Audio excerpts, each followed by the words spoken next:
मैं अमजद इकबाल मेट्रो 7 पाकिस्तान के साथ हमारे साथ मौजूद है डॉक्टर नदीम सिद्दीकी साहब। आए चलते हैं इनसे बात। मैं हूं डॉक्टर नदीम सिद्दीकी और जैसा कि आपको पता है हमारी social welfare medical health care services पूरे पाकिस्तान में जारी हैं और हमारी कोशिश यही होती है कि हम हेल्थ हैज़र्ड्स को हाईलाइट करें और उसकी रेमेडीज़ फ्राहम करें। तो आज हम लोग स्किन डिजीज़ के ऊपर हमारा प्रोग्राम है। हमारे साथ एक्सपर्ट मौजूद हैं डॉक्टर खौला, और इन्होंने स्किन डिजीज़ जो पिगमेंटेशन और ल्यूकोडर्मा से रिलेटेड डिजीज़ हैं तो उसके बारे में बताया। आपने देखा होगा पाकिस्तान में, खासतौर से कराची में वाइट निशानात बहुत सारे नज़र आ रहे हैं। मैं खुद देखता हूँ रोडों पे, लेडीज़ के और जेंट्स में, और एक अंदाजे के मुताबिक लेडीज़ में ज़्यादा पैदा हो रहे ल्यूकोडर्मा और वाइटिलिगो डिजीज़।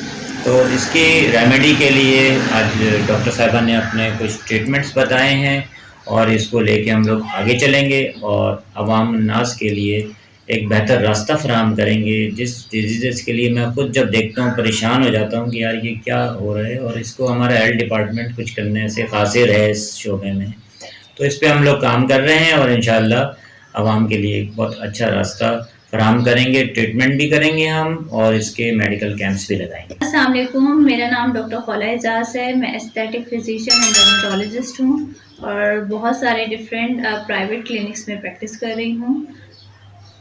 सफ़ेद पैचेस जिसको ल्यूकोडर्मा भी कहते हैं, उसके बहुत सारे कॉजेज़ होते हैं। जैसे कभी कभार किसी को इन्फेक्शन हो जाता है, उसके बाद वो बहुत हो जाता है, तो उसके बाद पोस्ट इन्फ्लेमेटरी हाइपोपिगमेंटेशन हो जाती है। इडियोपैथिक गटेड मेलानोसिस भी होती है, जो इडियोपैथिक कंडीशन है जिसका कोई भी रीज़न नहीं होता। और एक होता है विटिलिगो जिसको फुलबेरी भी कहते हैं, बर्ड्स भी कहते हैं। और उसके कॉजेज़ ये होता है विटिलिगो का, आप लोगों ने देखा होगा कि कुछ बच्चों के, कुछ फीमेल्स के, कुछ मेल के हाथों पे वाइट पैचेस होते हैं। उसमें क्या होता है कि ऑटो इम्यून डिस्ट्रक्शन होती है मेलानोसाइट्स की।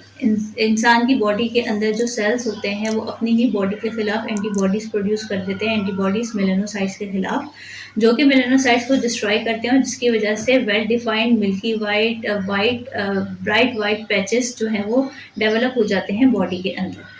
अब ये जो है ऑटोइम्यून डिसऑर्डर है और ये बहुत सारे ऑटोइम्यून डिसऑर्डर्स के साथ भी एसोसिएट करता है, जैसे पर्निशियस एनीमिया हो गया, इसके अलावा एलोपेशिया एरियाटा हो गया, हशीमोटोस थायरॉइडाइटिस हो गया, और बहुत सारी ऐसे ऑटोइम्यून डिसऑर्डर्स होती हैं जिनके साथ ये एफिलिएट करता है। इसके अलावा ड्रग रिलेटेड भी कुछ ऐसी चीज़ें होती हैं जो कि ल्यूकोडर्मा करवाता है, और बहुत सारे ऐसे इन्फेक्शंस भी होते हैं जैसे यॉज और पिंटा, और ऐसे नेवस होते हैं, ऐसे मोल्स होते हैं जो कि हाइपोपिगमेंटेशन करवाते हैं। तैयारी है जिसमें ल्यूकोडर्मा हो रहा है, अगर इडियोपैथिक गटेड हाइपोमेलानोसिस है या पोस्ट इन्फ्लेमेटरी हाइपोपिगमेंटेशन है, तो उसके लिए हमें जस्ट वेट एंड वॉच का जो है वो एक रिस्पॉन्स देखना होता है, और आप लोगों को जस्ट स्किन को मॉइस्चराइज करना पड़ता है, दैट्स इट। लेकिन अगर किसी को विटिलिगो है तो हमें उसको ये बताना पड़ता है कि आते जाते आप लोगों को अपने हाथ और पैरों के जिस्म की हिफाजत करनी है कि किसी किस्म का कोई ट्रॉमा या चोट ना लगे, या एक्सेसिव इचिंग की वजह से या कोई ज़्यादा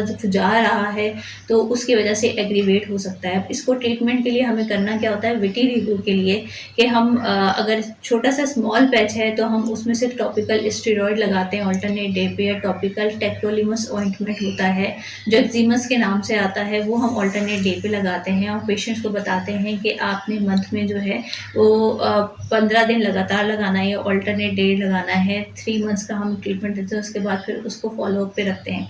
अगर मल्टीपल पैचेस होते हैं तो फिर हम उसमें ओरल स्टीरॉइड्स भी ऐड करते हैं, और अगर बहुत ऐसे पैचेस होते हैं जो हमें लगता है कि टॉपिकल और ओरल से नहीं ट्रीट हो सकता है तो नैरो बैंड यूवीबी थेरेपी भी दी जाती है, और एक्सट्रीम केसेस पे स्किन ग्राफ्टिंग भी की जाती है।